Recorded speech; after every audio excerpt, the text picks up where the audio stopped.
He has registered the armed forces. He has changed the structure of the armed forces. He has changed the central command of the armed forces. He has stopped illegally awarded tenders for the supply of goods to the armed forces. He has embarked on career-threatening measures to rebuild the lions of Africa.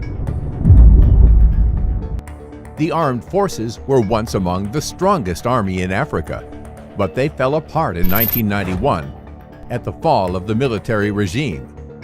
Everything the armed forces owned was destroyed, including their glory-giving way to mushrooming clan militias, civil unrest, and rival group fighting. A quarter century later, after the federal government was constituted, there was no force to defend it and the country. Hence, the need for foreign troops.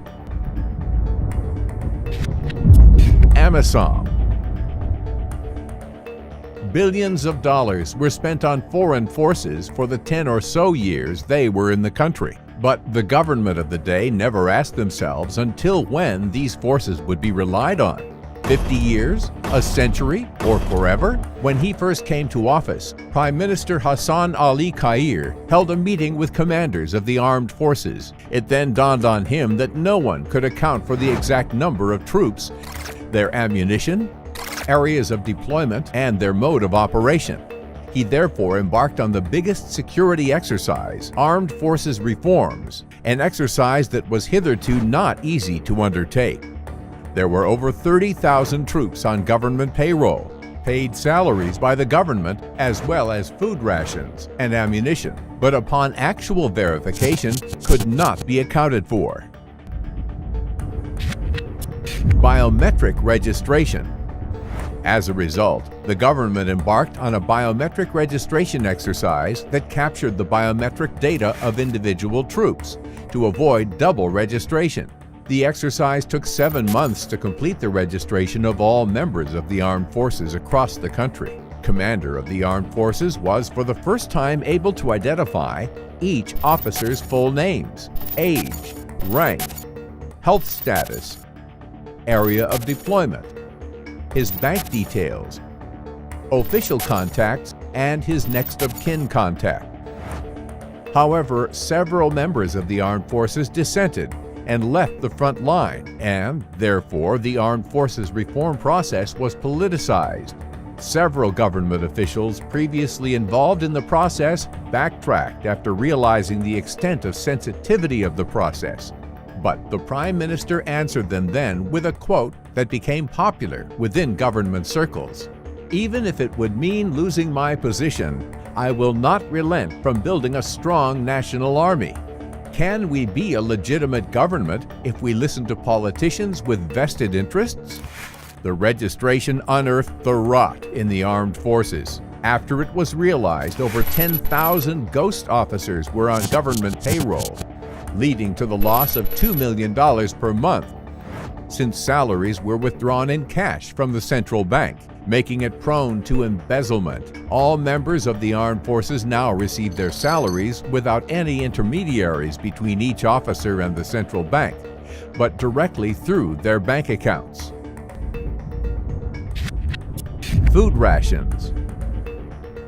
Delivery of food rations was also marred with corruption, making it difficult to account for. All suppliers were suspended and tenders re-advertised with a view to attracting quality suppliers based on actual troop numbers. This was another bull the PM has taken by the horns and succeeded. Officers are now assured of constant and enough quality food rations without any embezzlement of government funds. New commanders. The Armed Forces administrative structure was that of the Soviet Union forces, since the Soviet Union played a key role in the establishment of the Somali National Army. But in order to modernize the forces, the administrative structure of NATO, which is currently the leanest and most modern in the world, was adopted. No one has hitherto attempted to improve the central command of the armed forces. Open recruitment was done for top positions in finance, logistics, and personnel. The positions were filled by youthful graduates of the armed forces colleges who extensively improved the forces administratively. Following a training needs assessment, special trainings were conducted to produce quality forces. Most of the trainings were offered by Turksom, while new ones would be conducted by the UK Training Centre. Registration of the armed forces is now complete. All their needs and requirements met. Corruption was contained. Quality trainings were given, and professional commanders installed. Today, operations are led by Somali Armed Forces, while this was previously done by AMISOM. The reform strategies and their outcomes was welcomed by the public. The forces help people on one hand and fight the enemy on the other. The reform was also lauded by Somalia's international partners, some of whom previously suspended their support for the National Army. The U.S. government, which offered the biggest military support to Somalia, suspended its support in 2017 following massive corruption in the armed forces. But following successful implementation of Kair's reform agenda and strategies, they have acknowledged the tangible results, and the U.S. has now resumed its support. The armed forces reforms called for tough decision-making, honesty, and selection of professional commanders with security background and free from corruption. Kair has spearheaded this journey, which could take years and needs to be maintained constantly in order to rebuild the lions of the Horn of Africa.